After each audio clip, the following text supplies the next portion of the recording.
Vrindaya Tulasi Devyaya Priyaya Keshava Sacha Krishna Bhakti Prada Devi Satyavata Namo Namah Tulasi Krishna Preyasi Namo Namah Tulasi Krishna Preyasi Namo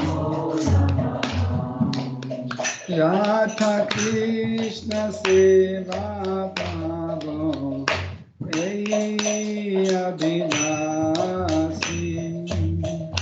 Radha Krishna Seva Bhavo Ei Abhinasi Je Tomara Sharanalo Daravancha Purna Je Tomara Sharanalo Daravancha Purna Kripa Kore Koro Tare Vrindavana Vasi Kripa Kore Koro Tare Vrindavana Vasi Moleya Vilas Vilas Kunje Diovas Moleya Vilas Vilas Kunje Diovas Nayane Ribosada Yugalaro Parasi Nayane Ribosada Yugalaro Parasi Eini Vedanadaro Sakiranugata Koro Eini Vedanadaro Sakiranugata Koro Sevathikara Diye Koro Nijadasi Sevathikara Diye Koro Nijadasi Krishna Dase Koi Namola Hoy Krishna Dase Koi Namola Hoy Shri Radha Govinda Preme Sadaye Nabasi Shri Radha Govinda Preme Sadaye Nabasi Shri Radha Govinda Preme Sadaye Nabasi Shri Radha Govinda Preme Sadaye Nabasi Dani Kani Chapapani Brahma Kadikani Cha Tani Tani Prana Shanti Pradakshina Pade Pade Dani Kani Chapapani Brahma Kadikani Cha Tani Tani Prana Shanti Pradakshina Pade Pade Krishna Hare Krishna Krishna Krishna Hare Hare Hare Rama Hare Rama Rama Rama Hare Hare Hare Krishna Hare Krishna Krishna Krishna Hare Hare Hare Rama Hare Rama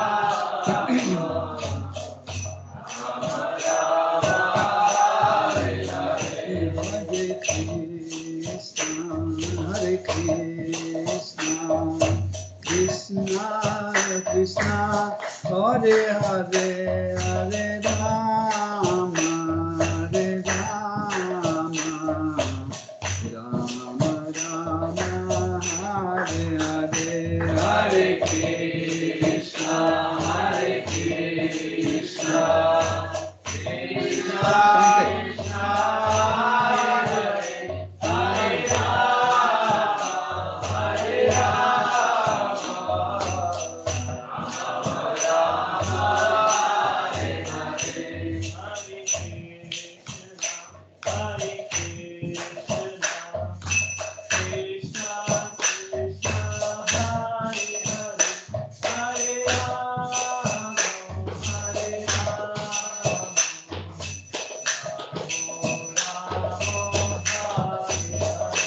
Hare Krishna, Hare Krishna, Krishna Krishna, Hare Hare, Hare Rama, Hare Rama, Rama Rama, Hare Hare, Hare Krishna, Hare Krishna, Krishna Krishna, Hare Hare, Hare Rama, Hare Rama, Rama Rama, Hare Hare, Hare Krishna, Hare Krishna, Krishna Krishna, Hare Hare, Hare Rama, Hare Rama, Rama Rama, Hare Hare.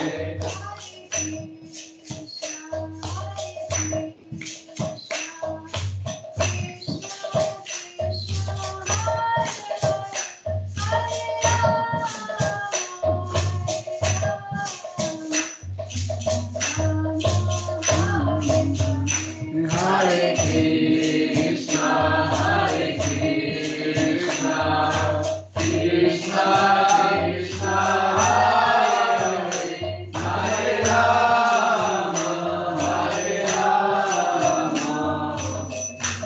Rama Rama, Hare Hare.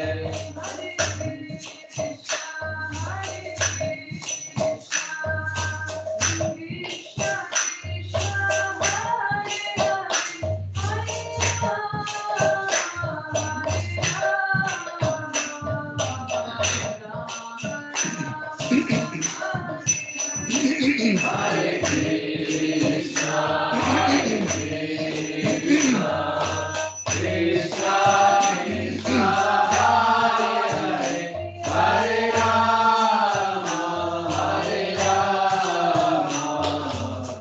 Rama Rama, Hare Hare.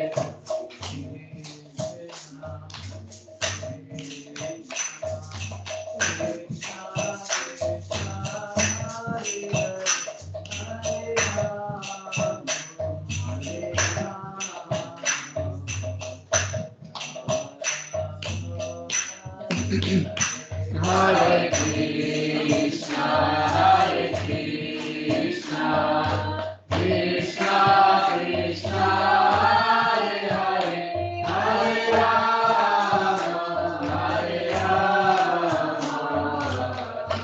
Rama Rama, Hare Hare. Master.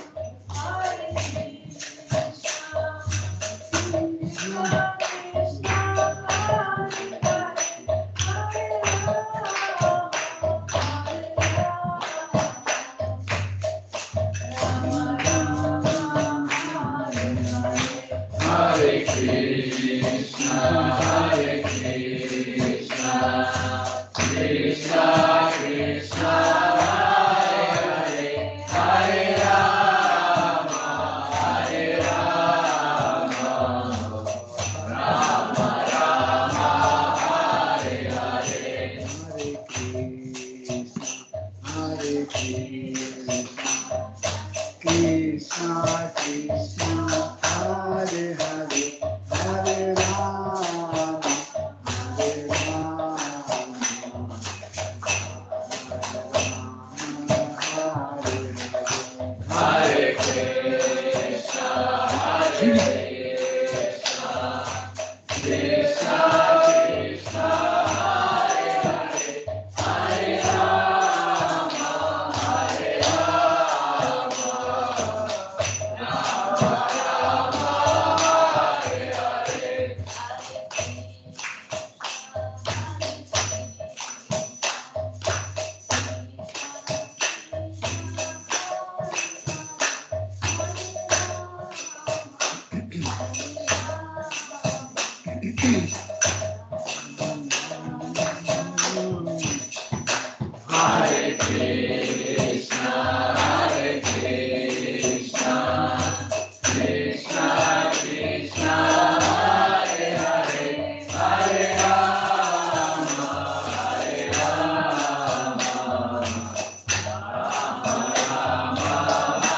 Krishna Krishna Hare Hare Hare Rama Hare Rama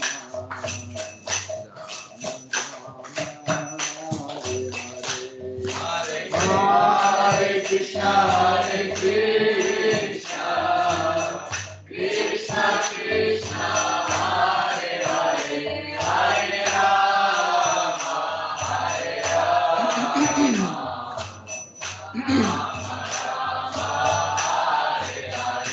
Jayo Radha Madhava Kunja Bihari Jayo Radha Madhava Kunja Bihari Jaya Gopi Jana Vallabha Girivaradhari Jaya Gopi Jana Vallabha Girivaradhari Yashodanandana Vraja Janaranjana Yashodanandana Yashodanandana Vraja Janaranjana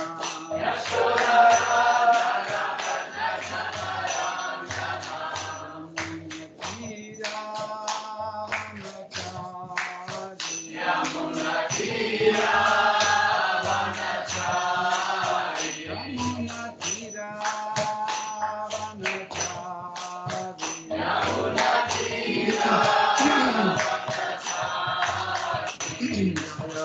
Radha Madhava Kunja Bihari Jaya Radha Madhava Kunja Bihari Jai Shri Radha Parishwarati Jai Shri Nitai Sachi Sutta Advaita Chandra Gadadhara Shiva Sri Gaura Bhakta Vrinda Ki Jai Shri Jagannath Swami Patita Pavana Ki Jai Shri Jagannath Shri Baladev Shri Mati Subhadra Devi Ki Jai Shri Lakshmi Narasimha Prahlad Maharaj Shri Sudarshan Chakra Ki Jai Jai Sitaram Lakshman Hanuman Bharata Shatrugna Yodha Rama Ki Jai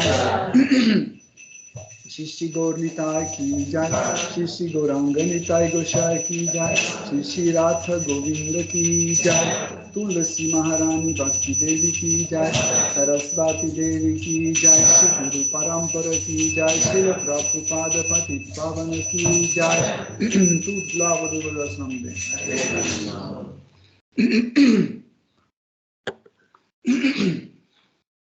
Om Ajnanath Mirandasya Jananjana Shalakaya Chakshurunmilitam Yena Tasmai Shri Gurave Namaha Shri Chaitanya Manobhishtam Stapitam Yena Bhutale Svayam Rupa Kadamayam Dadati Svapadantikam Vandeham Shri Guru Shri Yuta Padakamalam Shri Gurum Vaishnavamscha Shri Rupam Sagrajatam Sahagana Raghunatham Vitam Tam Sajivam Sadvaitam Savadutam Parijana Saitam Krishna Chaitanya Devam Shri Radha Krishna Padan Sahagana Lalita Shri Vishakam Vitamscha Hey Krishna Karuna Sindhu Dinabandho Jagatpate Gopesha Gopika Kanta Radha Kanta Namostute Tapta Kanchana Gaurangi Radhe Vrindavaneshwari Vrishabhanusute Devi Pranamami Hari Priye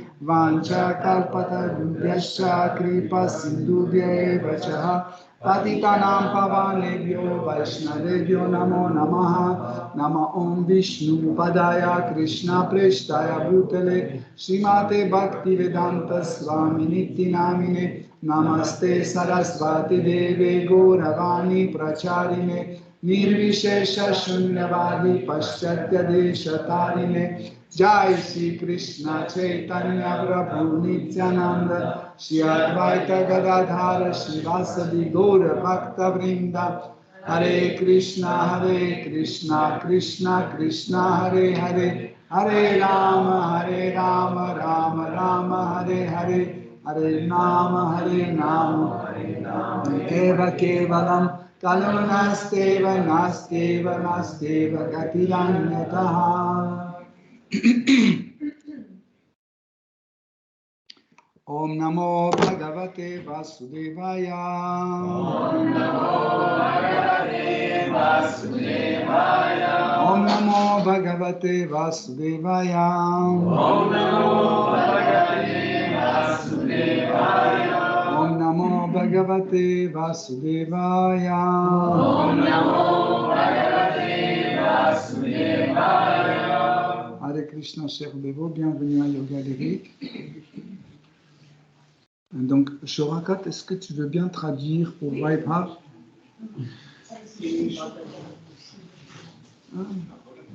Mataji, pour vous, ça va français ou anglais, pareil?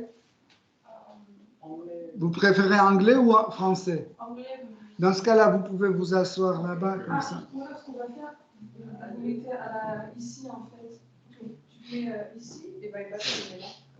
So she will translate for you. Vaibhav, you can see. Donc, Hare Krishna, donc bienvenue à Yoga Lyrique.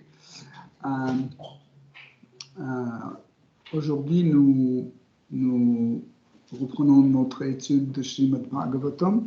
Ceux qui ne connaissent pas Srimad Bhagavatam, c'est un ouvrage transcendantal qui date des millions d'années. Donc, il existait avant sous la forme orale. Et il y a 5000 ans, il a été mis à l'écrit parce que la mémoire des gens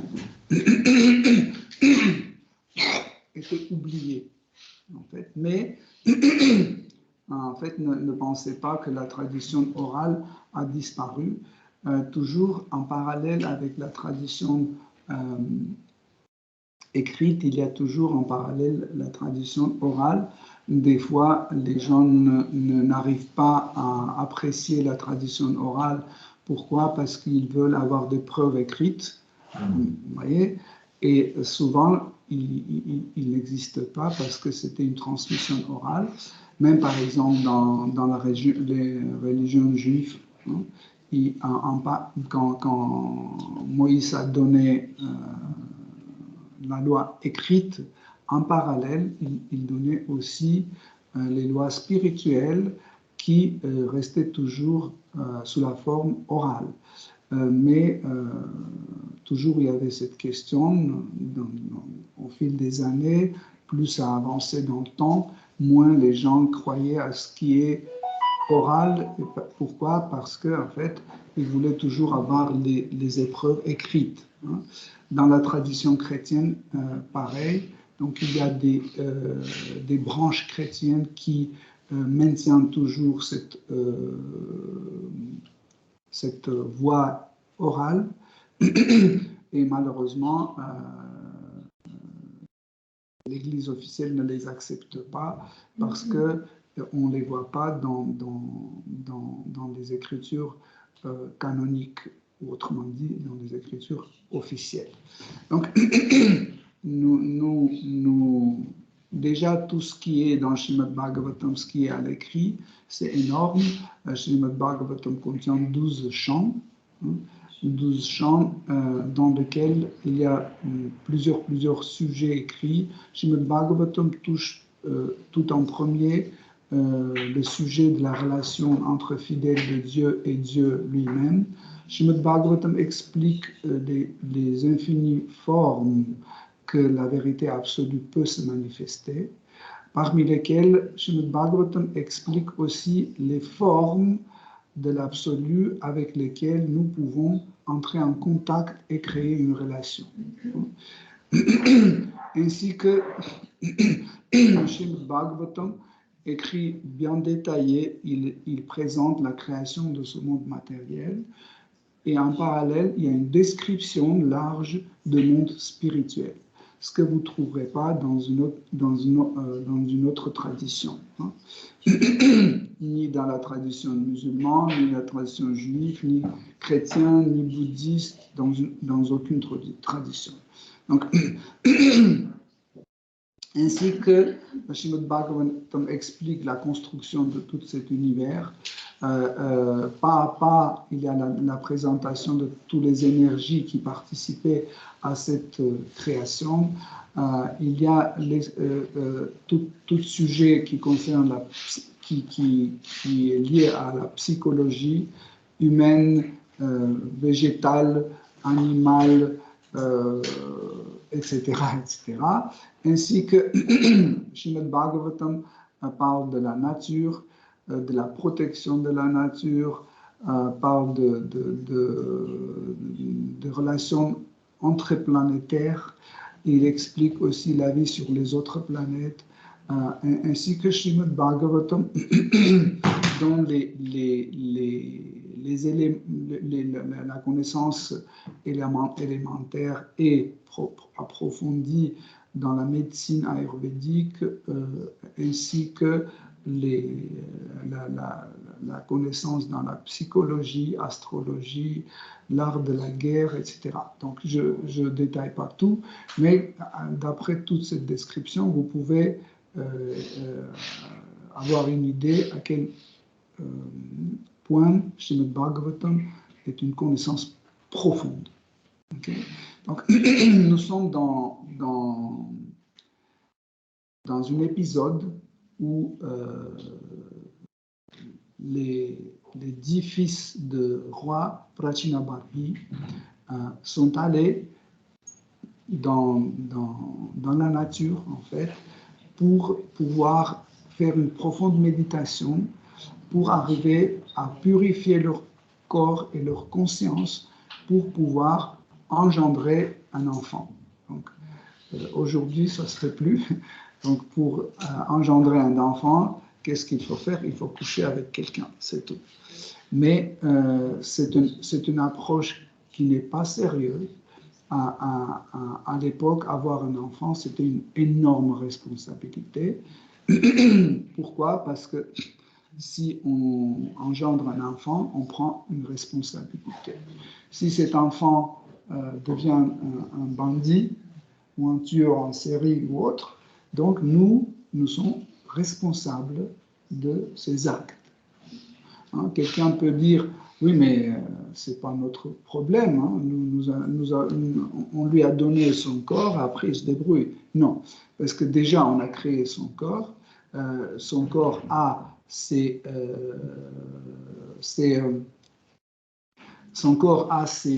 aspects, en fait, ses qualités qu'il en fait, peut appliquer dans sa vie sociale, etc., familiale, professionnelle, etc. Mais ainsi, nous sommes responsables de son psychisme, de son mental, de son ego, ainsi que de son intellect. En fait, tous ces critères, en fait, forment la personne. Donc, et chaque parent est responsable des actes de ses enfants. Depuis très longtemps, quand un enfant commettait un crime et il n'était pas encore majeur, donc le châtiment était porté par les parents. Par exemple, si pour tel ou tel crime, il faut rester en prison 10 ans, donc l'enfant était libéré, il n'était pas puni, mais son parent, son père ou sa mère allaient en prison pour exécuter cette peine pour ce crime commis. Donc, les 10 Prachetas, les 10 fils de roi Prachinabharhi, étaient complètement conscients de tout ça, ce qu'on vient d'expliquer, et ils voulaient absolument donner, parce que leur père a dit que vous devez donner une descendance qui va améliorer ce monde, qui va aider ce monde à prospérer. Donc, ils ont pris cette instruction de leur père avec d'une façon très sérieuse, et ils sont allés, ils savaient qu'il faut purifier le corps, purifier et le corps grossier et le corps subtil. Donc, ils sont allés au bord d'un lac très pur, un endroit très pur, donc, qui est très bien pour ce genre de purification. En fait, souvent les gens d'aujourd'hui, les habitants de Kali Yuga dans lequel nous habitons, dès qu'on voit ce genre d'endroit, on dit « Waouh, on va faire un barbecue, on va faire la fête, la musique, on va manger dans des assiettes, on va tout jeter, les boîtes de Coca-Cola, etc. On va tout salir, tout contaminer et on va partir d'ici. Et la prochaine fois, quand on revient, on dit « Oui, c'est trop sale ici, on va aller à côté. » Et pourtant, c'est nous qui avons salé.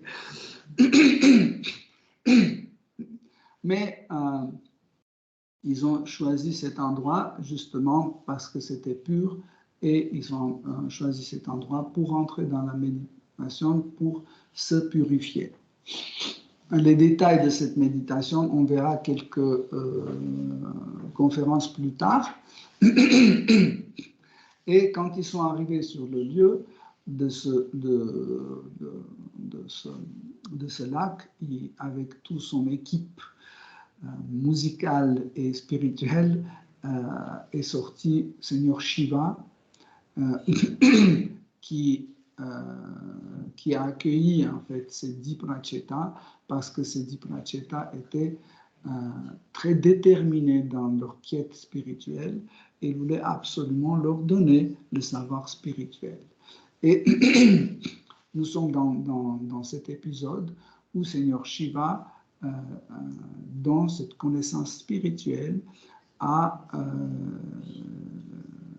ces 10 fils de roi Prachinabarhi. Srimad Bhagavatam, 4e chant, 24e chapitre, à partir de verset 34. 24, verset 24? Non, 34. 4, 24, 34.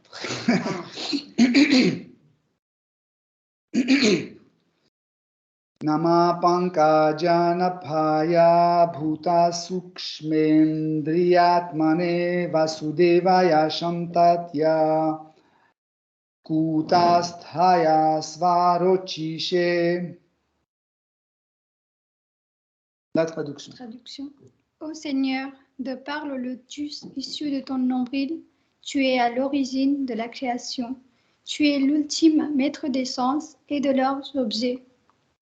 Ainsi que l'omniprésent Vasudeva, ta sérénité est totale, et comme tu resplendis de ta propre lumière, tu n'es en rien troublé par les 6 sortes de transformations.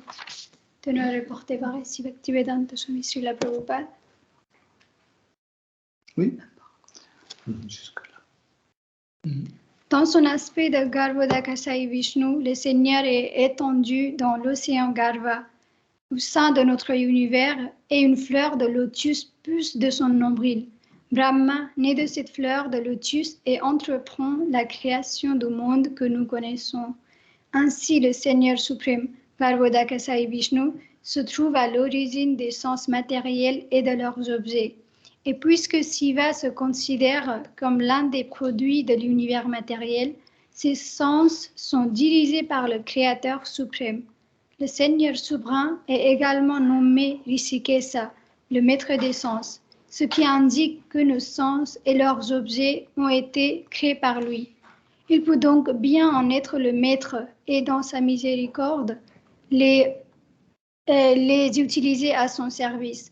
Dans son état conditionné, l'être vivant libre un dur combat en ce monde et utilise ses sens en vue d'obtenir des satisfactions matérielles.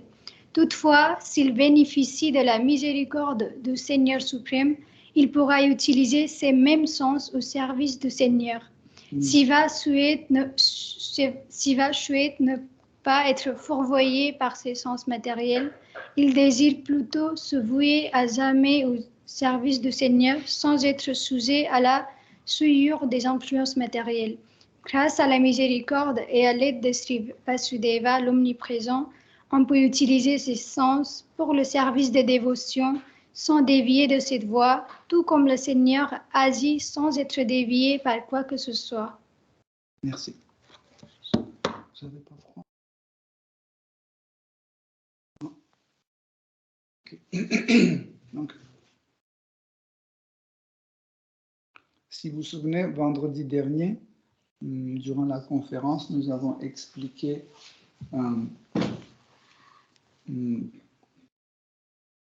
quelque chose très important, c'est que seule personne qui peut glorifier Seigneur suprême, c'est celui qui n'est pas envieux. Quand on est envieux, nous ne pouvons pas glorifier Seigneur suprême. Parce qu'envie nous dérange accepter que quelqu'un a plus de qualité que nous, qu'il est plus important, plus grand, plus beau, ou plus riche ou autre. Parce que dès qu'on accepte que quelqu'un est plus beau que nous, ça crée une énergie de jalousie, une remontée de jalousie qui en fait nous dérange de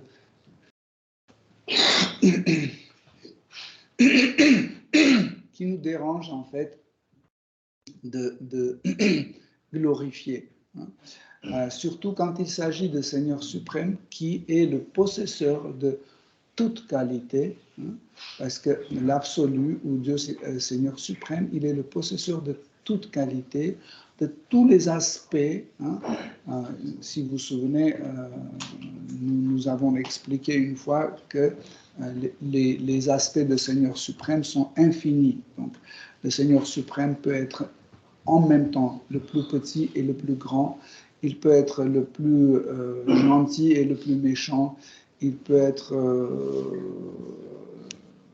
très riche et être sans sous, etc., etc. Donc, cela, en fait, cela est quelque chose vraiment indispensable pour qu'on puisse définir l'absolu.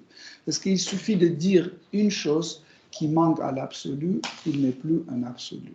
Si vous dites que, par exemple, l'absolu ne peut pas être impersonnel, donc ça veut dire qu'il n'est plus un absolu. Si vous dites que l'absolu ne peut pas être omniprésent, donc il n'est pas un absolu. Même des choses un peu contradictoires, comme par exemple, je peux dire que l'absolu, Seigneur suprême, il connaît tout, et en même temps, je peux dire qu'il peut ne pas connaître certaines choses. Donc ça nous semble contradictoire, mais ce n'est pas une contradiction. Pourquoi? Parce que en fait, ce sont des divers aspects de ce Seigneur suprême. Pourquoi? Parce que Seigneur suprême peut manifester infiniment d'aspects de lui-même. Cette possibilité est donnée aussi à une âme. L'âme aussi, par la miséricorde du Seigneur suprême, peut avoir certaines manifestations, certaines expansions, et être présente dans divers endroits, dans les corps différents. Mais pas de même force, pas de même quantité, etc., etc. Pourquoi? Parce que l'âme, Atma, c'est un aspect de la vérité absolue minimale. Bhagavan, Seigneur suprême, il est l'aspect de la vérité absolue maximale. C'est pour ça que nous possédons presque les mêmes, pratiquement. Je dis pratiquement parce qu'il y a des qualités que nous n'avons pas, parce qu'on est plus petit. Donc, nous avons presque les mêmes qualités que Seigneur suprême, mais dans une quantité très réduite. Tandis que Seigneur suprême a les mêmes qualités, mais dans une quantité sans réduction. Par exemple, une faculté d'aimer quelqu'un, Seigneur suprême a sans limite. C'est pour ça que Seigneur suprême peut aimer tout le monde. Ce qui qui n'est pas notre cas. On peut aimer une personne, 2, 3, maximum 10, bon, 20, 25, et c'est tout. Nous ne sommes pas capables. Pourquoi? Parce qu'on va dire, oui, lui, il est gentil, mais lui, il n'est pas trop, et lui, pas gentil du tout, et là, c'est mon ennemi. Okay? Mais est-ce que le Seigneur suprême a des ennemis? Non. Même celui qui prend une position d'un ennemi envers Seigneur suprême montre une certaine gratitude envers cette personne parce qu'il s'intéresse à lui. Même si son intérêt est méchant ou hostile, quand même, Seigneur suprême ne répond pas avec cette hostilité, etc. Par exemple, il peut le tuer et libérer et l'amener dans le monde spirituel. Donc, Seigneur suprême ne doit pas devenir l'objet de notre jalousie ou l'objet de notre envie. Comme ça, nous pouvons glorifier Seigneur suprême.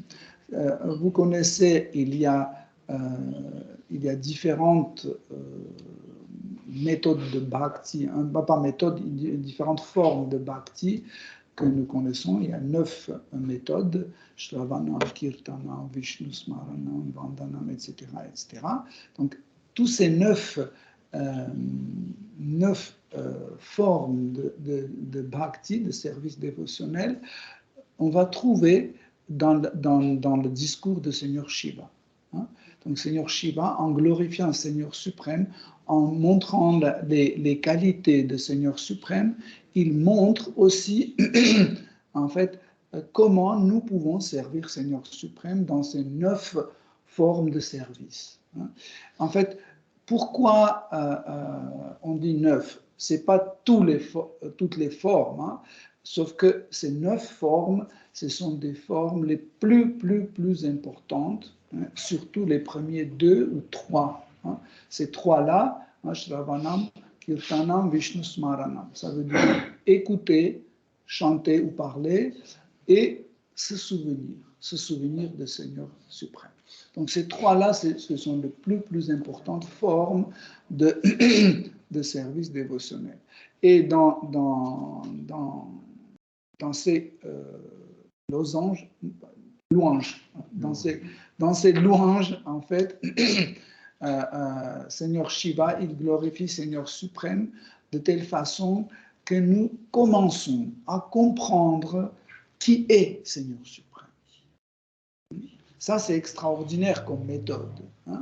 Il ne dit pas, asseyez-vous, maintenant je vais vous expliquer qui est Seigneur suprême. Non, il glorifie les qualités de Seigneur suprême et automatiquement, celui qui écoute, il découvre en fait qui est Seigneur suprême. Et pourquoi dans cette forme-là?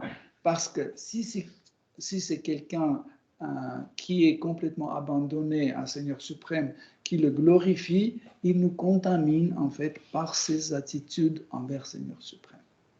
Si vous vous souvenez, nous avons dit plusieurs fois que Bhakti, service dévotionnel ou la dévotion, est une énergie qui contamine. Elle contamine. Pour devenir un Bhakta, il faut s'associer avec les Bhaktas. Donc, là, on est dans un Sangha. En fait, le mot Sangha a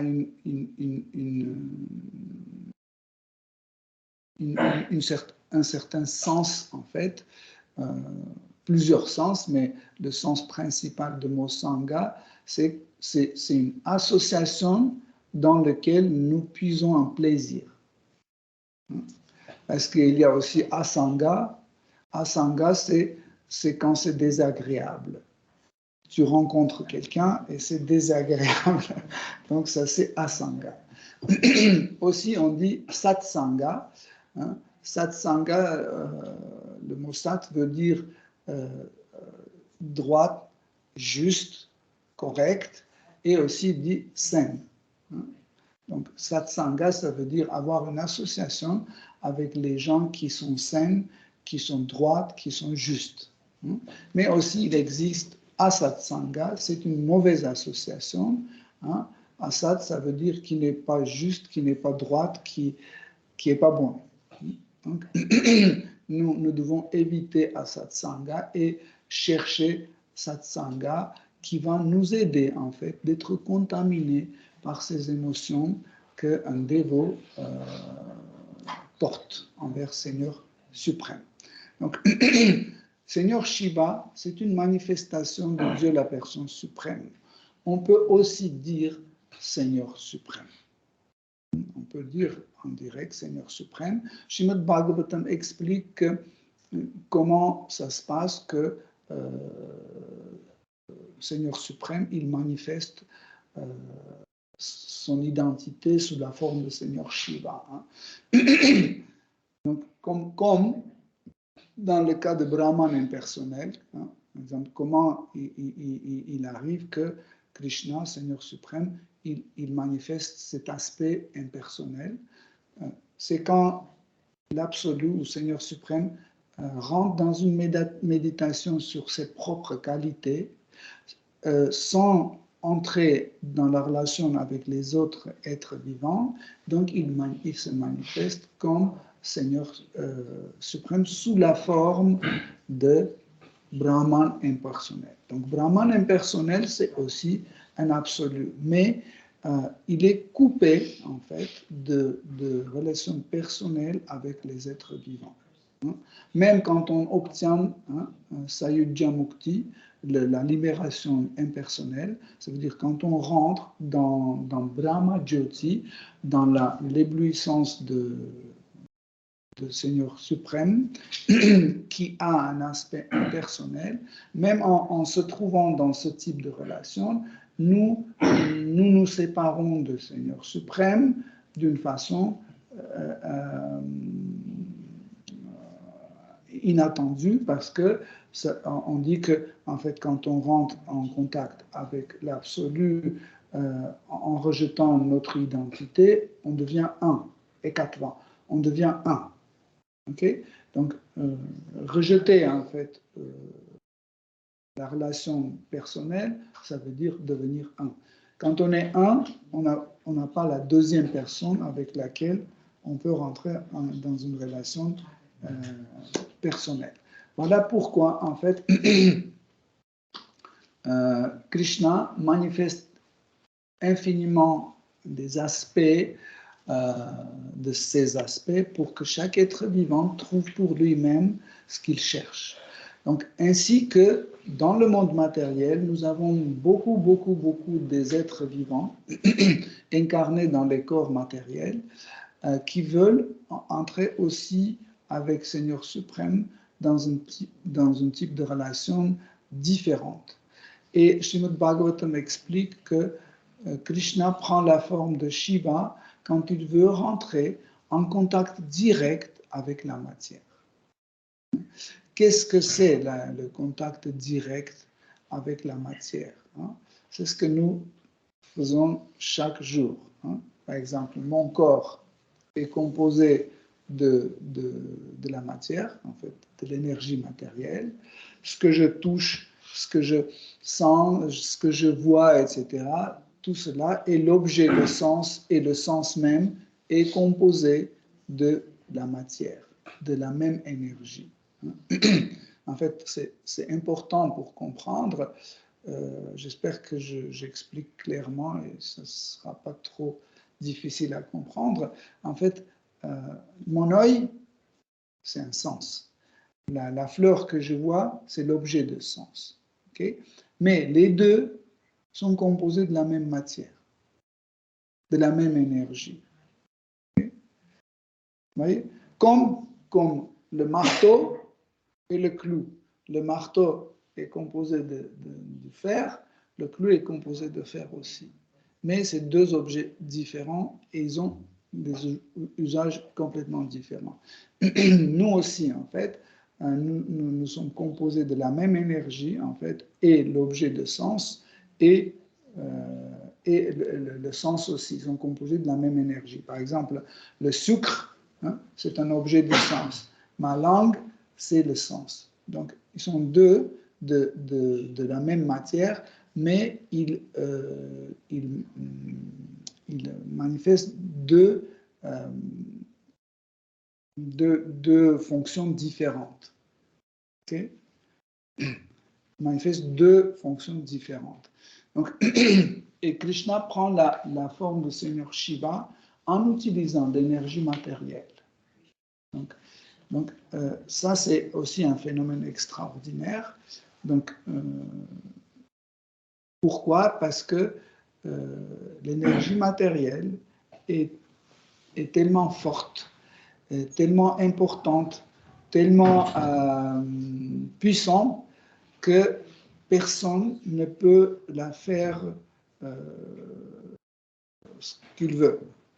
Par exemple, je ne peux pas obliger, par exemple, je ne peux pas casser une allumette parce que cette allumette fait partie de cette énergie matérielle.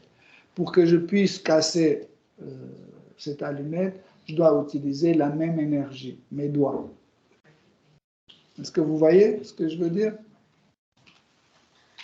Est-ce que l'âme est différente de ce corps? Okay? L'âme ne peut pas prendre une allumette et la casser. Donc, elle doit utiliser le corps. Non?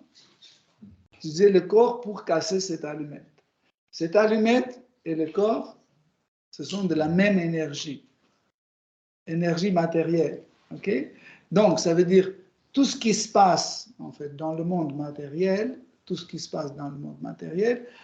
reste toujours à 100%. Vous ne pouvez pas retirer quelque chose du monde matériel et ça sera 99%. C'est impossible. Okay? Pareil, en fait, samedi dernier, on a parlé de karma. C'était vendredi. On a parlé de karma. C'est Himanshu qui a posé la question de karma. Malheureusement, j'étais dans la rue, je ne pouvais pas intervenir pour un peu dire ça. Le karma, en fait, l'action et réaction, le crime et châtiment, etc. En fait, le principe de karma ne sort jamais du monde matériel. Il reste toujours dans le monde matériel. Par exemple, pour comprendre, par exemple, j'ai 100 euros. J'ai 100 euros, donc j'ai 60 euros dans cette poche-là, 40 dans cette poche-là. Si je prends 30 euros de cette poche, je mets dans l'autre, je ne vais pas devenir plus riche. Vous comprenez? Et si je vide cette poche et je mets dans l'autre poche, je serai toujours quelqu'un qui possède 100 euros. Donc ça ne va pas m'ajouter la richesse. Okay? Pareil, ce monde matériel, il est toujours plein. On ne peut pas retirer une petite partielle et amener dans le monde spirituel. C'est pour ça que quand une âme quitte le monde matériel et va dans le monde spirituel, elle abandonne le corps matériel et reprend le corps spirituel dans le monde spirituel avec une autre énergie, avec Chit Shakti, une variété de l'énergie de la conscience. Et Seigneur Shiva, quand il vient dans ce monde matériel, il utilise l'énergie matérielle, mais son corps ne fonctionne pas comme notre corps. Par exemple, notre corps, il fonctionne avec un carburant. On doit toujours mettre quelque chose dans la bouche, même si on a dit, OK, on va se nourrir qu'avec des pranas, mais prana aussi, c'est une alimentation. Hein? Ne pensez pas que prana, tout le monde sait qu'est-ce que c'est prana? Non? Vous savez? Oui. OK, donc prana, prana c'est l'air vital. C'est l'air vital qui circule dans chaque être, dans chaque objet. Chaque objet a un système de prana. Moins on est mobile, moins on a le prana. Moins on est compliqué dans notre système de fonctionnement, moins on a le prana. Par exemple, dans le corps humain, il y a plus de prana que, par exemple, dans une pierre. Pourquoi? Parce qu'il y a plus de processus dans le corps humain qui se passent, qui fait tourner... Dans le corps humain, il y a moins? Hein? Dans la pierre. Dans la pierre, il y a moins de prana parce que dans la pierre, il y a moins de choses moins de procédés, moins de réactions, etc., etc. Donc, Seigneur Shiva, il utilise l'énergie matérielle pour manifester un corps. Mais son corps ne dépend pas de l'énergie matérielle. Pourquoi? En fait, dans le corps de Seigneur Shiva, il n'existe pas le poumon, le cœur, je ne sais pas, l'intestin, etc., etc. C'est juste c'est juste la matière, le Maya Shakti, en fait, l'énergie illusoire, qui, en fait, prend la forme de Seigneur Shiva. Et avec ce corps-là, il peut, en fait, rentrer en contact avec cette énergie matérielle. Nous aussi, si on vient dans ce monde avec notre corps spirituel, nous ne pouvons pas entrer en contact direct avec ce monde matériel. C'est pour cela que quand on vient dans ce monde matériel, nous recevrons un corps matériel pour pouvoir rentrer en contact avec ce monde matériel. Donc, quand je dis ce monde matériel, ce n'est pas que des objets, et aussi les personnes. Par exemple, je ne peux pas rentrer en contact avec vous si je n'ai pas de corps. Même si j'ai mes pensées, mes sentiments, etc., qui sont dans ma nature, dans mon svabhava, dans ma nature, mais comment vous pouvez le savoir si je ne les manifeste pas? Il faut que ça soit manifesté. Comment manifester? À travers le corps. À travers le corps, nous manifestons en fait ce qui nous sommes. Okay? Seigneur Shiva, pareil, il utilise l'énergie matérielle, mais parce qu'il est Seigneur suprême, il est le maître de l'énergie matérielle, il n'a pas besoin d'avoir les organes qui vont maintenir son corps, etc. etc. Okay? Juste parce qu'il est le maître de l'énergie matérielle. C'est pour ça que dans la relation avec le monde matériel, l'énergie matérielle devient son épouse. Parvati, Sati, Durga.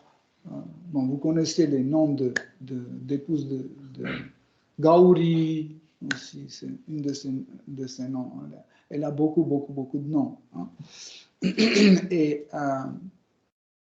Et comme ça, en fait, elle devient son épouse. Et dans la tradition védique, vous connaissez que, en fait, l'épouse dépend de l'époux. Donc, et dans la relation Parvati-Shiva, donc Parvati devient son épouse ou subordonnée, elle est la servante de Seigneur Shiva.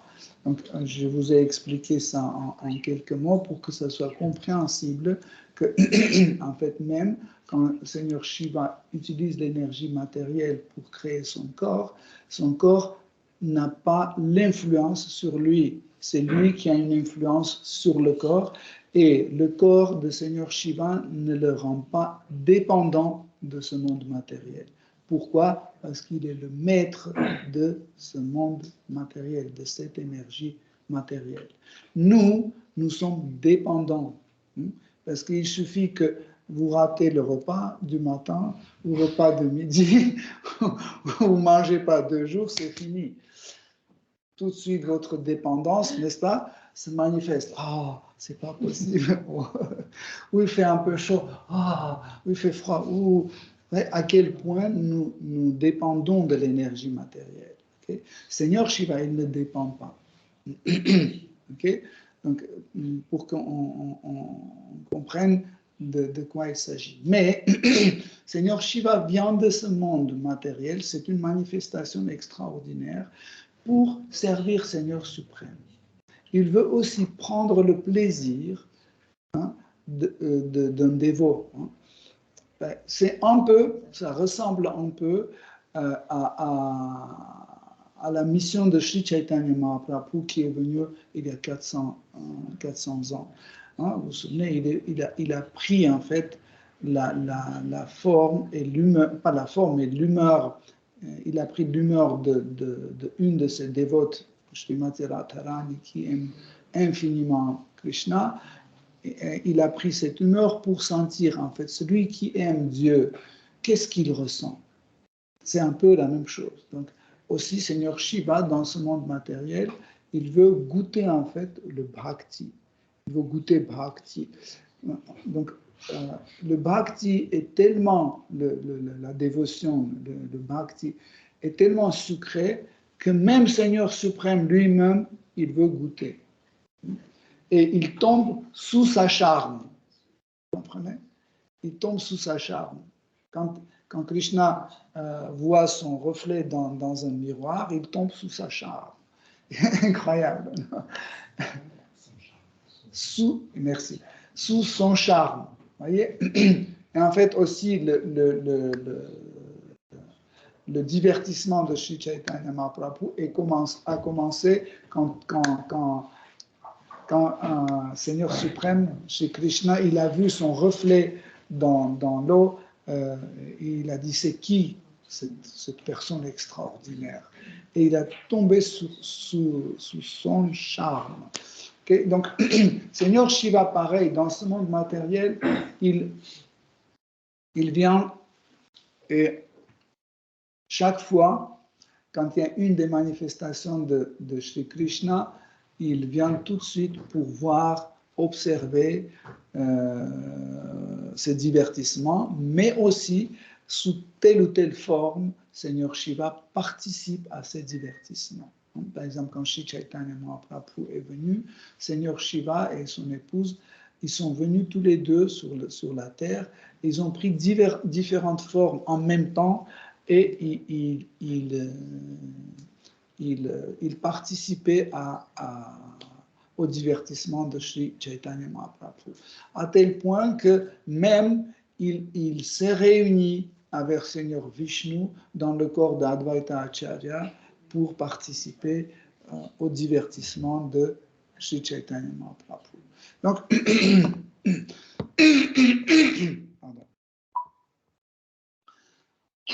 cette prière que nous venons de lire est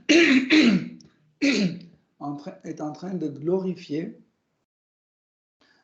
Seigneur Garbhodakasha Vishnu. Donc, qui est Garbhodakasha Vishnu? Donc, Krishna, dans ce monde matériel, il manifeste 3 Purusha avatars, Mahavishnu, Garbhodakasha Vishnu et Kshiradakasha Vishnu.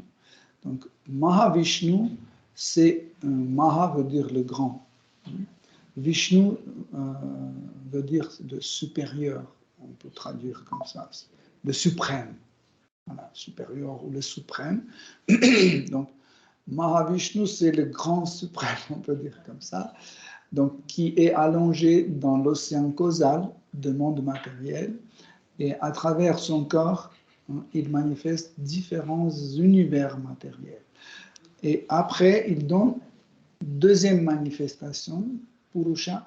Purusha veut dire le jouisseur. L'avatar, 3 avatars jouisseurs. Donc, il manifeste c'est comme des sphères comme ça, des sphères matérielles qui sortent de son corps, dans lesquelles il entre encore une fois sous la forme de Garbhodakasha Vishnu. Garba veut dire le ventre, mais aussi Garba veut dire utérus, ou l'endroit où on prend la naissance. C'est le mot Garba. Et en fait, quand il s'amuse, parce que pour Dieu, la personne suprême, la création, ce n'est pas une tâche et ce n'est pas une difficulté, c'est un divertissement. Il se divertit.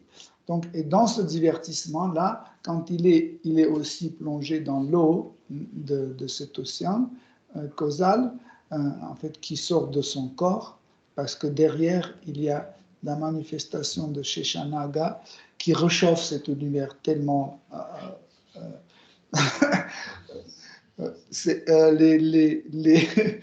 les non-croyants ou les athées, ils disent « c'est pas du tout scientifique ce que vous dites, c'est pas du tout scientifique ».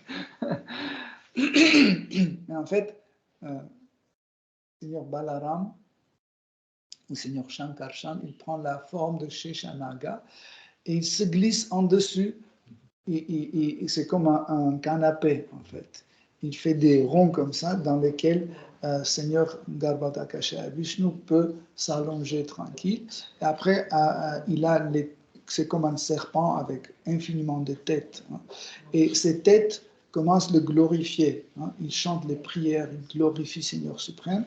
Et c'est tellement fréquent, tellement dense que ça chauffe. Et il y a le feu qui sort. C'est comme par exemple quand vous prenez un bout de bois et vous tournez très fort, très intense, ça prend le feu. Pareil, en fait, sa glorification, ses prières sont tellement intenses, tellement fortes, qu'il y a le feu qui saute de sa bouche. Et en fait, car l'univers est fermé, il fait très chaud. Et quand il fait très chaud, le corps de Garbhodakasaya Vishnu commence à transpirer. Et quand ça transpire, l'eau remonte, et comme ça, il flotte, hein, allongé sur Sheshanaga, il flotte sur cette eau. Donc, encore une fois, c'est très extatique pour les fidèles de Dieu, mais pour un matérialiste ou un athée, c'est pas du tout scientifique parce qu'ils ne connaissent pas le côté subtil de la science. Hein. Parce que la science a une petite séparation. Hein. Une petite séparation, c'est que nous connaissons jusqu'à un certain degré, hein, la création. Hein. Là où ça devient intangible, où ça devient transcendantal, ça veut dire ne pas accessible à nos sens matériels, la science renonce. La science dit c'est pas vrai parce qu'il faut que vous nous prouvez. Il faut que ça soit accessible pour nos sens. Au moins, il faut que ce soit accessible pour notre mental. Mais le mental est aussi un sens matériel. L'intellect est aussi matériel. Donc, transcendantal, c'est au-delà de toute forme de sens matériel.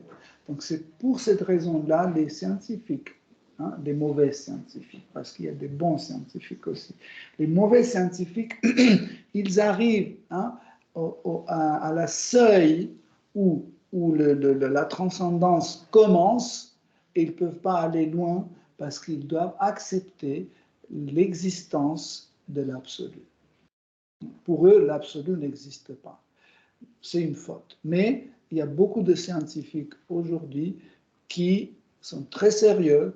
Leur but n'est pas la gratification des sens, leur but n'est pas la richesse, n'est pas la gloire. Et en étudiant ce monde matériel, ils sont arrivés automatiquement à la cause de toutes les causes. Donc ils arrivent à cette seuil qui sépare en fait la science de transcendance. Donc c'est cette seuil-là.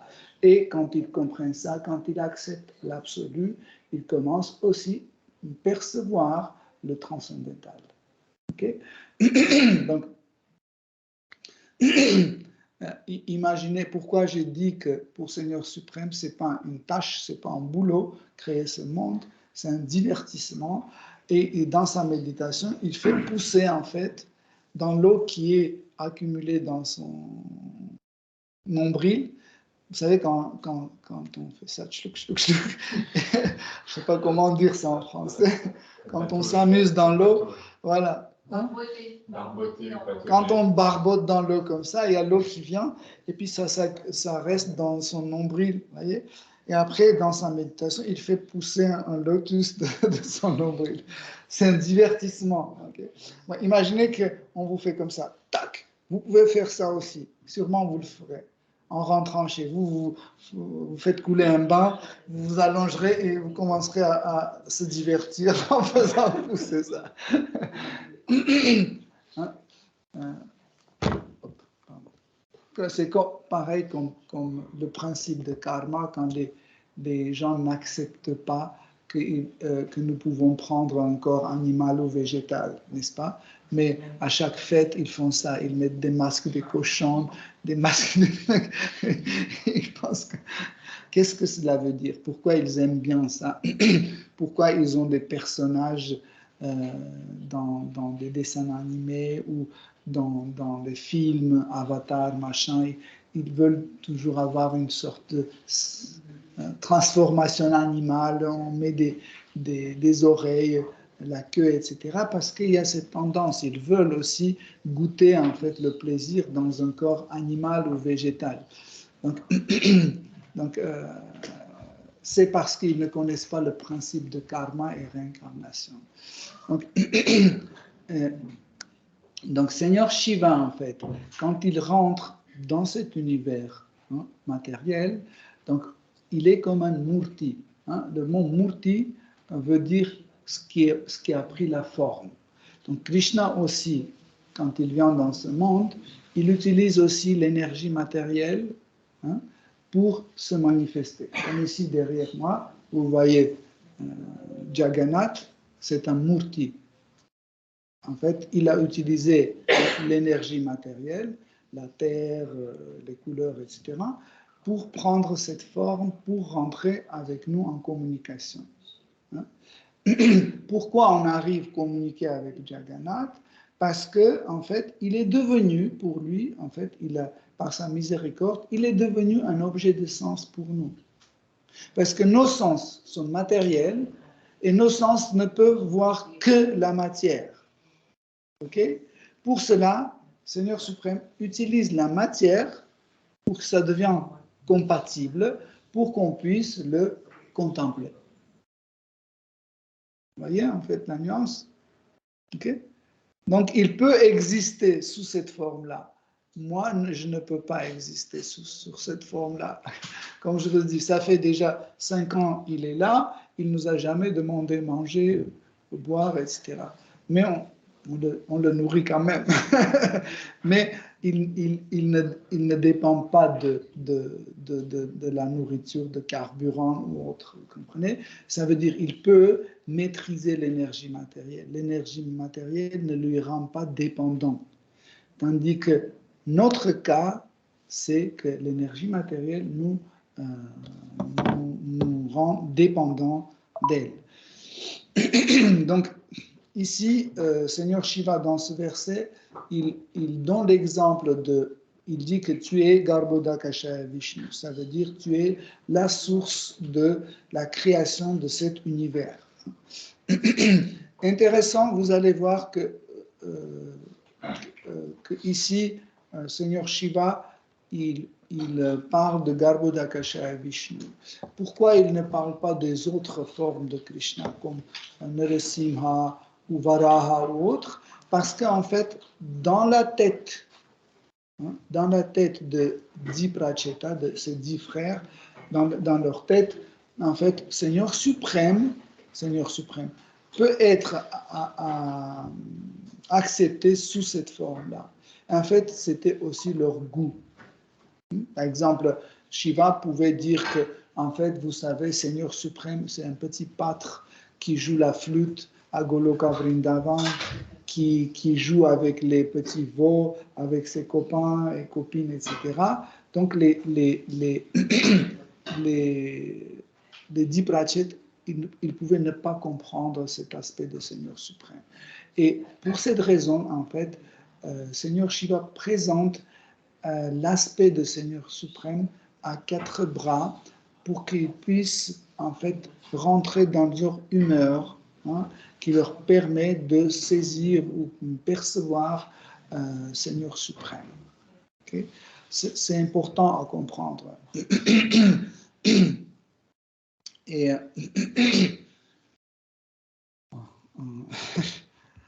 Est-ce que tu peux juste répéter la dernière phrase que tu as dit? Oui, en fait, j'ai expliqué pourquoi Shiva, en fait, a présenté Seigneur suprême sous la forme de 4 bras, parce que c'était leur humeur. Parce que s'il présentait Seigneur suprême comme Krishna, le pâtre de Vrindavan, qui jouent avec les gopis, qui dansent la danse Rasalila, cela pouvait en fait perturber leur compréhension de l'absolu. Pourquoi? Parce que ça n'allait pas avec leur vision de Seigneur suprême, avec leur humeur. Je vais vous donner un autre exemple. Quand il y a 5000 ans, Krishna s'est manifesté à Vrindavan et les 4 Kumars, vous les connaissez, les 4 sages qui sont dans une humeur avec Seigneur suprême spécial, appelée Shantarasa. C'est une humeur spéciale appelée neutre, Shanta. Shanta veut dire la paix, tranquillité, paix. Calme, paix, Shanta. Donc c'est une forme de relation avec Seigneur suprême dans laquelle il n'y a pas trop d'échanges. Par exemple, on a dit plusieurs fois que ce genre de dévots, dans leur cœur, ils ne manifestent jamais un désir de coudre un vêtement pour Seigneur, ou cuisiner un sabji pour Seigneur, ou gulab jamun. Mais ils ont un désir de glorifier Seigneur, d'admirer Seigneur, raconter, enseigner le savoir spirituel, etc. etc. Okay? Donc, et en fait, quand les 4 Kumars qui étaient dans cette humeur de loin des autres planètes observaient les divertissements de Krishna à la fin de Dvapara Yuga, et ils voyaient que Krishna, tout le temps, il s'amuse avec les filles, il ment, il triche, il vole du beurre, etc. Ils sont allés voir leur père et ils se disaient, mais ça ne va pas du tout. Tout le monde dit que Krishna est Dieu, la personne suprême. Là, ça nous dépasse parce que Dieu, c'est Dieu. En fait, l'absolu, c'est l'absolu. Il ne s'occupe pas de petites choses, genre manger le reste des assiettes de ses copains. Mais Dieu ne fait pas ça. C'était au-delà de la portée de leur humeur. En fait, ils n'imaginaient pas que Seigneur suprême aussi peut s'amuser de cette façon. Et ils sont allés voir leur père, Seigneur Brahma, le créateur de cet univers, et ils disent, ça ne va pas. En fait, pour nous, Dieu, c'est ça. Et ce qu'il fait, ça n'a rien à voir avec l'absolu, avec Dieu. Explique-nous comment on doit comprendre. Et Seigneur Brahma était un peu perturbé par cette question. Il a dit, pour moi, c'est aussi difficile vous expliquer tout ça. Pourquoi j'ai expliqué, j'ai donné cet exemple pour que ce soit compréhensible, pourquoi Seigneur Shiva commence à décrire cet aspect de Krishna et pas un autre. Par exemple, il pouvait expliquer le Brahman impersonnel, ou il pouvait donner l'aspect de Sri Narayana, ou de Sri Ramachandra, ou Dvarakadisha. Il y en a plein d'aspects différents, mais il a choisi cet aspect pour les introduire en fait dans la compréhension de Seigneur suprême et aussi pour qu'ils puissent apprécier selon leur humeur, apprécier ce que c'est l'absolu.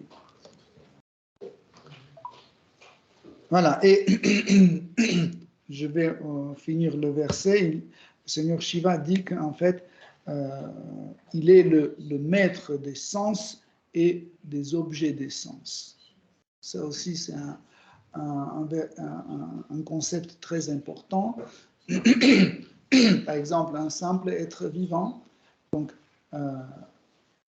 pour en fait jouir d'un objet, il doit rentrer en contact son sens avec l'objet de sens. Par exemple, pour jouir ma langue, je dois prendre un peu de halva et rentrer en contact avec ma langue. Dès qu'il rentre en contact avec ma langue, okay, donc je prends le plaisir. Il y a le plaisir qui se manifeste. Okay? Voyez? Donc, je peux maîtriser les deux, et ma langue, et je peux maîtriser le halva aussi. Okay? Mais ce n'est pas 100%. Parce que il est possible que au moment où je veux maîtriser l'objet de sens, je veux maîtriser le halva, ma main est cassée. Je ne peux pas prendre. Ou par exemple, je ne sais pas, j'ai ulcère d'estomac et le médecin m'a interdit. Donc, je ne contrôle plus l'objet de sens. Vous voyez, il est hors du contrôle de mon sens. Aussi, je peux ne pas maîtriser mon sens aussi. Par exemple, ma langue peut être abîmée. Je sais pas, j'ai mordu ma langue et je ne peux plus mâcher, ou je ne sais pas, tout de suite il y a une allergie, etc. Donc, je ne peux pas maîtriser. Ou mon estomac est plein, je ne peux plus manger. Vous voyez. Donc, en fait, je ne suis pas 100% celui qui maîtrise et l'objet de sens et le sens. C'est pour ça que je ne peux pas être Adipurusha, le jouisseur suprême. Krishna est le jouisseur suprême, Adipurusha. Pourquoi? Parce qu'il maîtrise et ses sens et les objets des sens. Nous, on est juste Purusha, mais pas Adi. Adi veut dire initial. Initial, le plus important, le premier, etc. Nous sommes juste Purusha parce que de temps en temps, on arrive à accorder en fait l'objet de sens avec le sens, mais pas toujours. Des fois, on arrive, des fois, on n'arrive pas. C'est pour ça que Seigneur Shiva explique que Seigneur suprême est Adipurusha et en fait, il est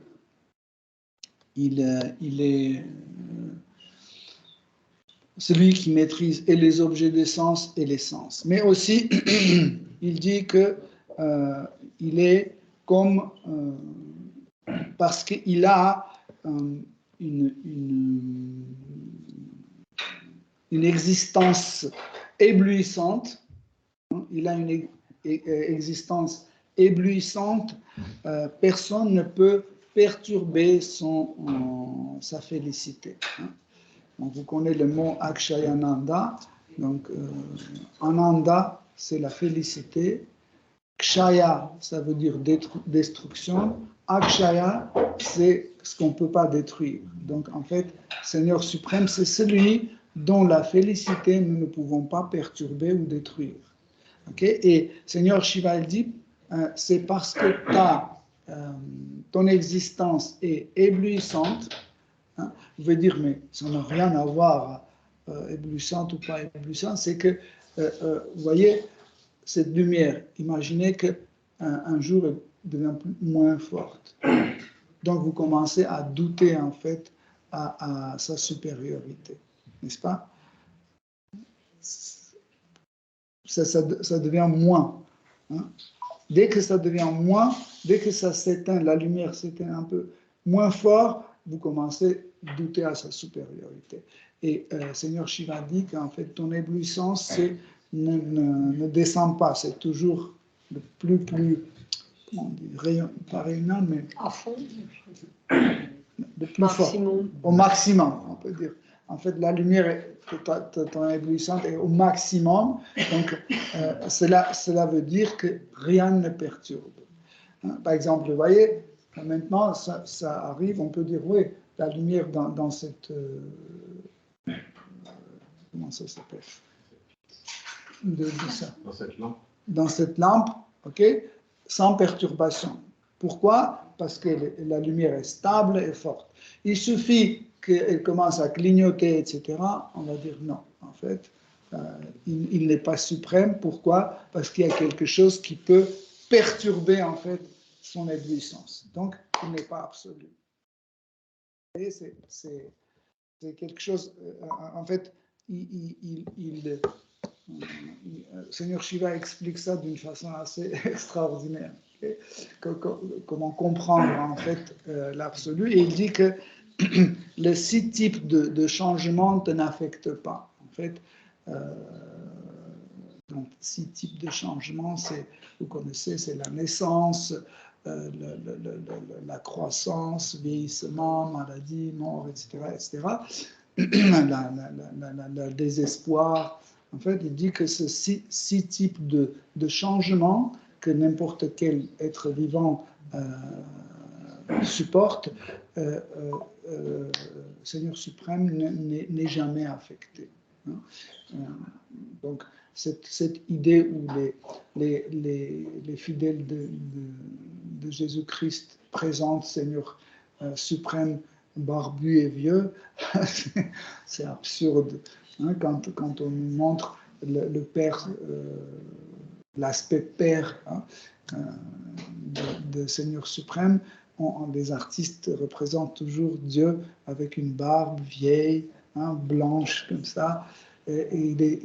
Donc Dieu ne peut pas vieillir. Si Dieu commence à vieillir, ça veut dire un jour il va mourir.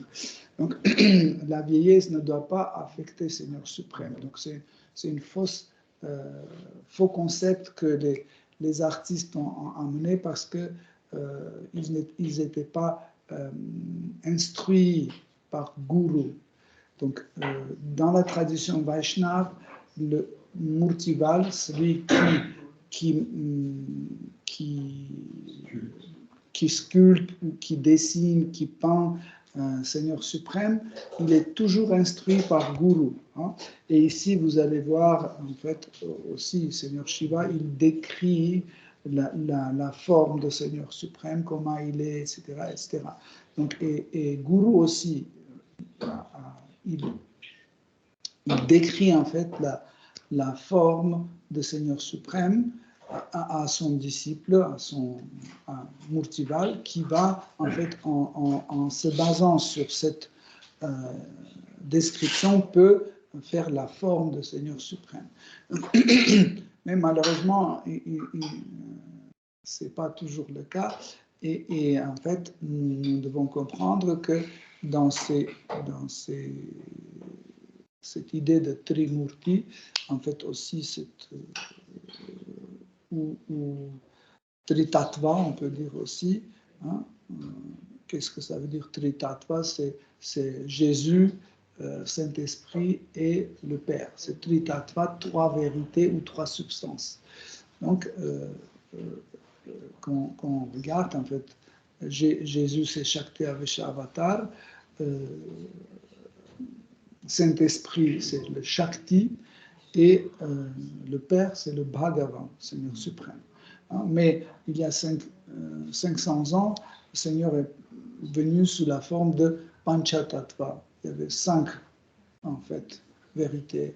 Il est venu en fin de Kali Yuga en Dvatattva, comme Shri Balaram et Shri Krishna. Fin Kali Yuga. Pardon, fin Dvapara Yuga. Je voulais dire début de Kali Yuga.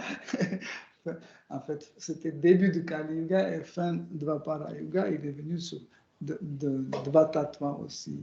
Donc, là, il n'y a pas de problème. Donc, voilà, donc pour aujourd'hui, on va s'arrêter sur ce verset avec Krishna. Si vous avez des questions, des commentaires, n'hésitez pas. Oui.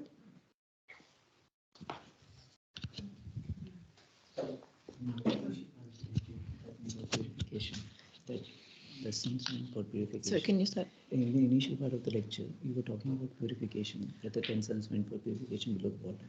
So, dans la première partie de la conférence, vous parliez de la purification. Mm-hmm. So my question is that even though we are practicing 16 hours and so many years of devotional service and other things, but complacency comes in our life. So, même quand pendant des années on pratique cette purification, on chante, etc. But we see that there is a slack in devotional service even after so many years of practice. Mais on réalise aussi qu'on peut tasser un peu, on peut traîner dans le service dévotionnel et ralentir malgré des années de pratique. So, what practical steps should I take for purification apart from the regular devotional service which we do? Donc, quelle étape, quel pas je peux faire pour une purification en plus de toutes ces choses qu'on fait régulièrement dans notre pratique? Donc,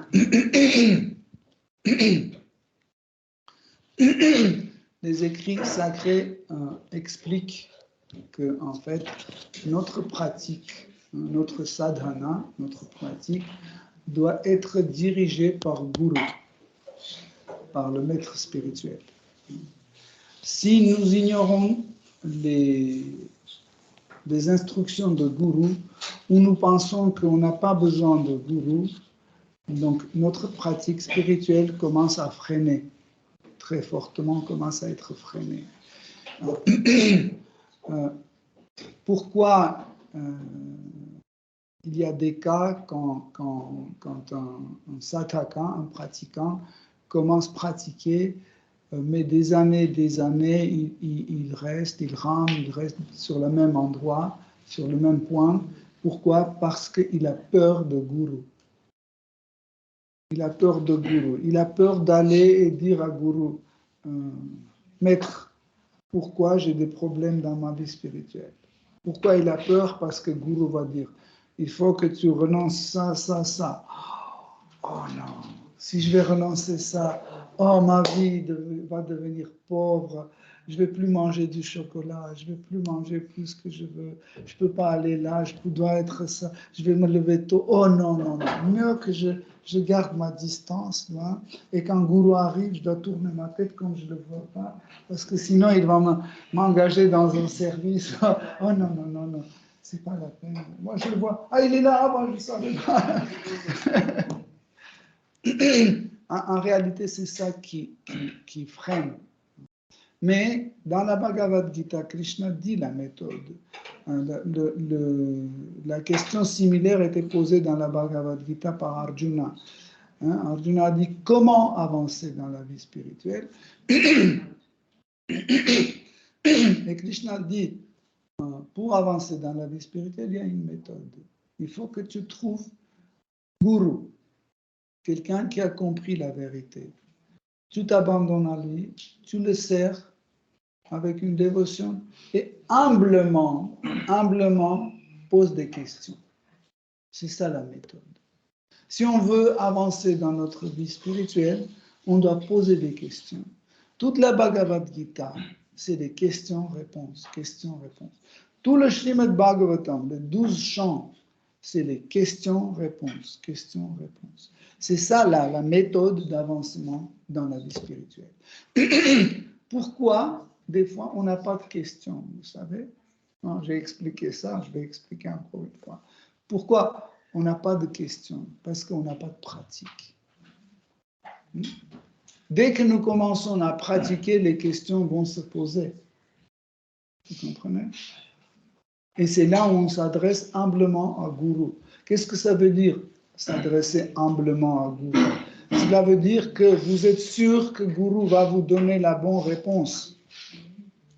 Quand on dit, mais quand on a des doutes, on dit, je vais poser cette question à Gourou, et s'il ne sait pas, ça veut dire que je ne suis pas humble. Je pense que je peux avoir une question sur laquelle Gourou n'a pas de réponse. Donc, je ne suis pas humble. Je doute sur les qualités de maître spirituel. Il ne faut jamais douter sur les qualités de maître spirituel. Je ne parle pas disait que pas de problème, Gourou aussi peut ne pas connaître quelque chose. Mais parce qu'il est le représentant du Seigneur suprême, il va nous diriger là où on va trouver la réponse. Vous voyez? C'est ça la puissance de Gourou. Vous comprenez? Donc, pour avancer spirituellement, il faut de temps en temps, ou plutôt souvent, s'adresser à Gourou et dire sur quoi je dois faire attention. Qu'est-ce que je dois changer dans ma pratique? Qu'est-ce que je dois changer pour avancer?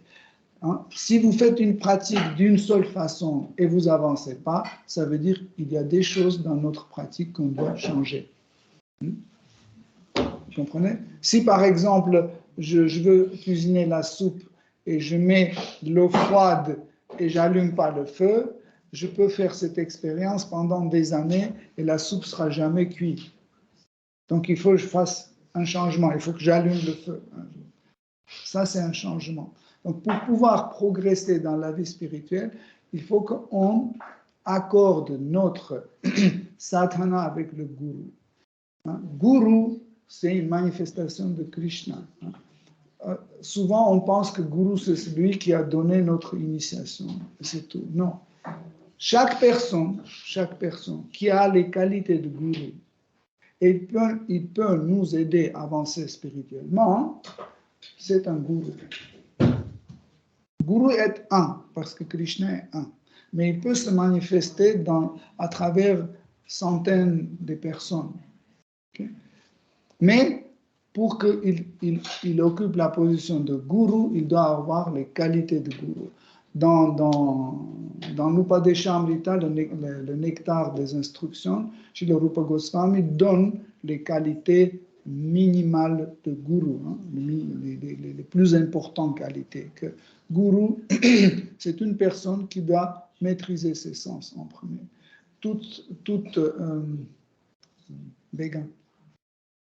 Les impulses, hein, toutes les impulses de la langue, de paroles, etc., des génitaux, etc. Il doit maîtriser ça et il doit connaître la vérité. Voilà. Si quelqu'un a ces qualités-là, hein, il peut devenir votre gourou. Ça veut dire que vous pouvez recevoir les upadeshas, les instructions, vous pouvez recevoir les instructions de cette personne.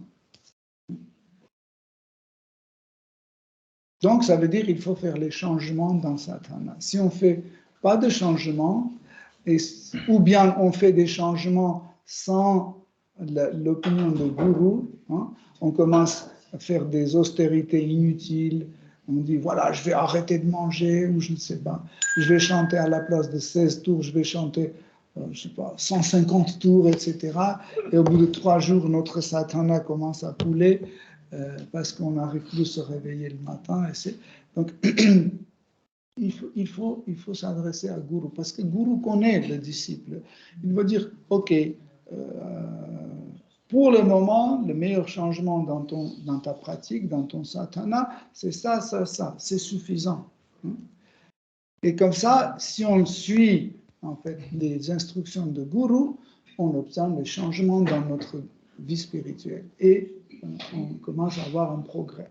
Si on commence à spéculer, nous inventons le changement de notre sadhana nous-mêmes, qu'est-ce qu'on va faire? Tout ce qui nous plaît, on va faire. Tout ce qui ne nous plaît pas, on va rejeter. N'est-ce pas? C'est comme ça. Par exemple, vous n'aimez pas les karela parce que c'est amer, n'est-ce pas? Vous dites, je renonce les karela. Je suis très renoncé, je les renonce. Qu'est-ce que vous n'aimez pas non plus?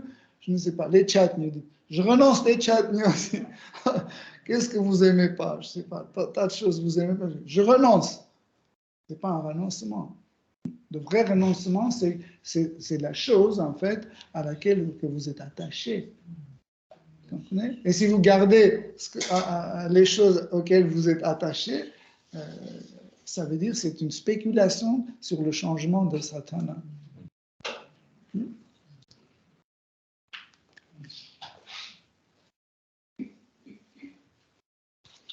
Moi, j'avais des questions par rapport au fait que Shiva utilise l'énergie matérielle pour manifester une forme qui est accessible à nos sens.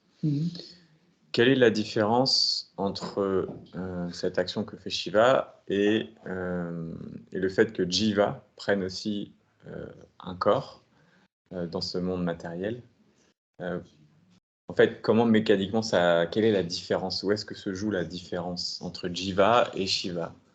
Et après, j'étendrai la question entre Shiva, parce que Shiva c'est un principe à part entière, Shiva Tattva, et Krishna qui prend aussi une forme dans la matière. Quelle est la différence entre ces 3 niveaux de... Entre Atma Tattva, Shiva Tattva et Vishnu Tattva. C'est de la forme. En fait, notre présence dans ce monde matériel est la présence sous la loi de karma. Donc, si j'ai ce corps-là que vous êtes en train de voir, en fait, ce corps est le résultat de tout mon karma précédent. Ça veut dire que toutes mes actions que j'ai commises à ce jour-là.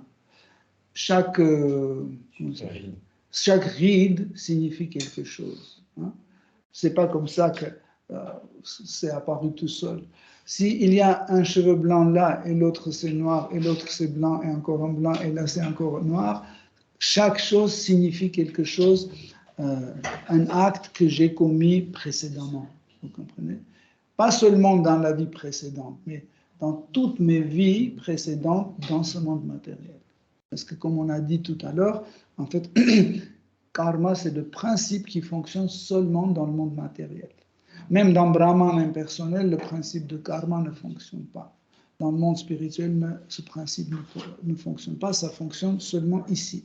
Et en fait, l'apparition de cette forme dépend de mes actes précédents. Okay? Ça, c'est en fait la manifestation de mon faux ego.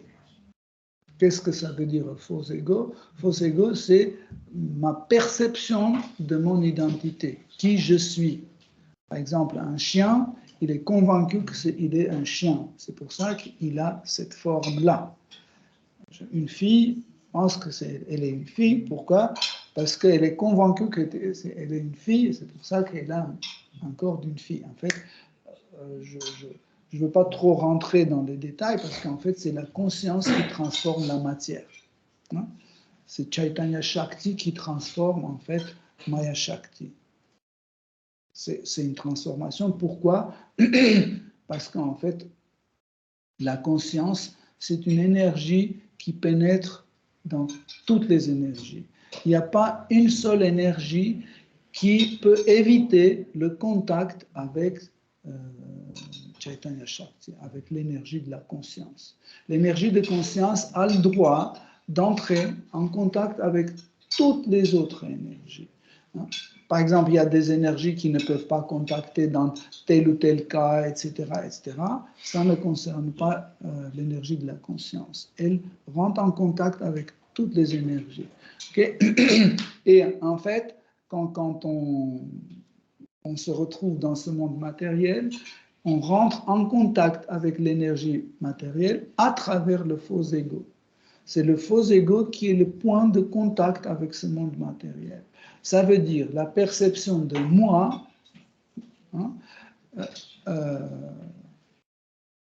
remplace dans le monde matériel mon svabhava, ma vraie nature.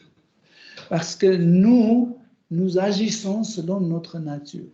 Dans le monde spirituel, nous agissons selon notre nature spirituelle.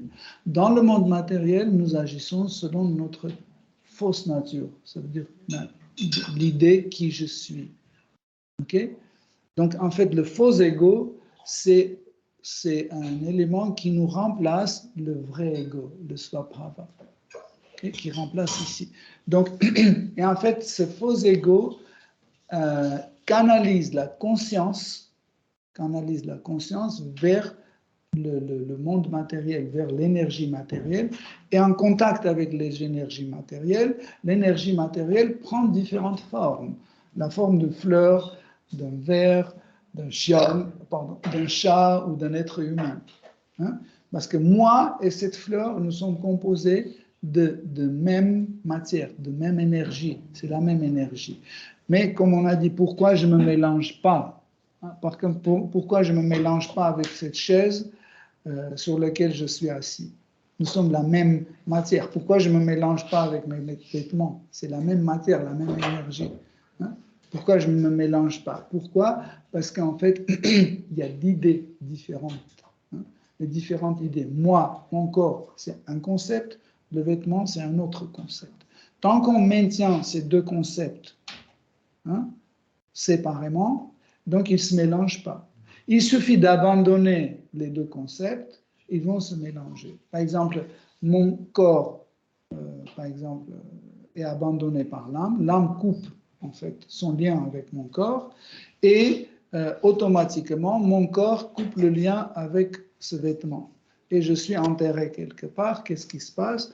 En fait, il commence à se mélanger. Pourquoi? Parce que cette idée de corps n'est plus maintenue. Cette idée de vêtement n'est plus maintenue. Qu'est-ce que ça veut dire maintenir l'idée de vêtement? Ça veut dire la laver, repasser, accrocher, maintenir cette cette idée. Okay? Dès qu'on abandonne cette idée-là, on le lâche dans la nature comme ça, on commence à marcher dessus, il pleut dessus, etc. Ça veut dire qu'on a abandonné cette idée de vêtements, aussi bien comme on a abandonné l'idée de corps, ils vont se mélanger. Okay? Donc, en fait, Atma Tatma, ou l'âme, l'âme commence en fait son activité dans ce monde matériel avec son corps matériel, okay? Qui est le résultat de karma. Tandis que Shiva, il se manifeste, hein, parce que vous savez que Shiva éternellement existe aussi dans le monde spirituel sous la forme de Sadashiva. Mais sa forme, Sadashiva, est manifestée dans le monde spirituel à travers de Chit Shakti.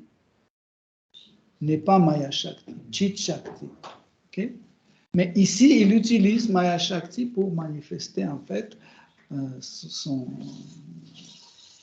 corps ou son apparence pour pouvoir rentrer en contact avec l'énergie matérielle en direct. Okay? Parce que par exemple, Seigneur Vishnu aussi, il rentre en contact avec le monde matériel, mais d'une façon indirecte. Hein? Par exemple, à travers Guru, à travers la connaissance spirituelle, à travers son regard, à travers le concept de Vishvarupa, etc. etc. C'est un contact indirect. Mais quand il veut rentrer en contact direct avec l'énergie matérielle, il prend la forme de Shiva. Et en fait, son corps ne dépend pas de karma. Le corps de Shiva n'est pas le résultat de son acte dans le passé. C'est ça la différence principale entre notre corps, qui est le résultat de notre karma, et le corps de Shiva, qui n'est pas le résultat de son karma. C'est le résultat de sa nature et de sa volonté. Est-ce qu'on peut dire aussi parce qu'il est conscient qu'il n'est pas ce corps? Non. Que nous, Là, on s'identifie. Lui, il prend un corps matériel, mais il sait que... Non, en fait, ce n'est pas son cas. C'est pareil comme si tu dis, par exemple, un Murti de Sri Chaitanya Mahaprabhu, est-ce que Sri Chaitanya Mahaprabhu est conscient qu'il n'est pas cette bronze? Ou tu dis à Jagannath, est-ce qu'il est conscient qu'il n'est pas ce morceau de bois? Quand Paramatma rentre dans notre cœur, il est conscient qu'il ne fait pas partie de ce monde matériel. Oui, mais tu veux dire que, en fait, Krishna, il est conscient qu'il n'est pas ce corps-là? Il n'a pas posé. Parce que nous ne pouvons pas appliquer cette approche à Krishna, à Shiva. Pourquoi? Parce que il est le maître de l'énergie. Tout sort de lui. La question ne se pose même pas. Oui, c'est automatique. Mais aussi, tu ne peux pas dire que, en fait, parce que tout est l'absolu. Même le bois, la bronze, tout ça, c'est Krishna. Et s'il dit que ce n'est pas lui-même, il va dire, mais attends, si je ne suis pas cette bronze, etc., cette bronze vient d'où? De moi. Donc, ça fait partie de moi. Tandis qu'un être vivant, il peut dire, oui, je ne suis pas ce corps. Parce qu'il est une partie de Krishna. Tandis que le corps de Krishna, ce n'est pas une partie de Krishna, c'est Purna. Purna veut dire l'entier. Donc cette question de dire que Krishna est conscient qu'il n'est pas son corps, c'est absurde parce que tout est lui-même. On ne peut pas appliquer cette phrase sur son cas. On peut appliquer sur notre cas, c'est possible. On peut appliquer sur le cas de Shakti Tattva, par exemple, on peut appliquer. Mais sur Shiva ou sur Krishna, on ne peut pas appliquer. Est-ce que tu comprends?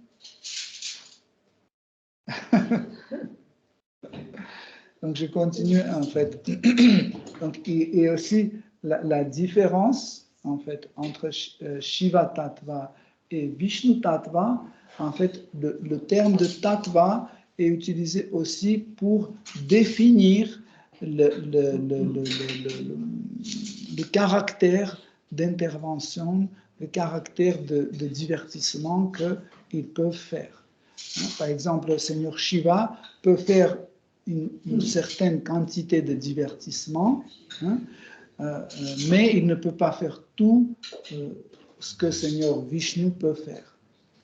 Par exemple, il peut détruire le monde matériel qui est créé, mais il ne peut pas construire le monde matériel, qui est la tâche de Seigneur Vishnu. C'est pour ça que c'est Vishnu Tattva, ce qui est à Vishnu. Et ça, c'est Shiva Tattva. Lui, il est limité. Même dans les qualités qu'il manifeste, il ne manifeste pas toutes les qualités de Seigneur Source. Okay. La dernière question. Non, en fait, j'aimerais bien donner un petit exemple qui est donné par Prabhupada. En fait, c'est la différence entre Vishnu, via Krishna et Shiva. Yaourt et le lait. Oui, c'est ça. Yaourt et lait. Donc, on peut transférer du lait à yaourt, mais du lait, on ne peut pas yaourt, on ne peut pas transférer à lait. Et un autre exemple, pour mieux comprendre par rapport les êtres et Shiva, en fait, comme si on pense à prison. Donc, dans la prison, il y a des prisonniers, mais il y a aussi le directeur ou le responsable de prison. Donc, les responsabilités, ce n'est pas même. Le responsable de prison, il est libre, mais il habite aussi parfois dans la prison, mais il n'est pas prisonnier. Et ailleurs, les prisonniers, ils se bloquaient sous la responsabilité responsable de prison. Donc, c'est le Shiva, ce qui est le responsable, et nous, des êtres comme prisonniers. Donc, c'est la différence en fait. Merci. Hare Krishna. Ok, Hare Krishna, chers dévots. Donc, c'est l'heure de recevoir la miséricorde de Krishna sous la forme de prasad. On va tous goûter ce que Krishna a goûté. Voilà. Merci pour votre attention. Shri Srimad Bhagavatam ki jai. Srila Prabhupada ki jai. Toute gloire de vos assemblées. Hare Krishna.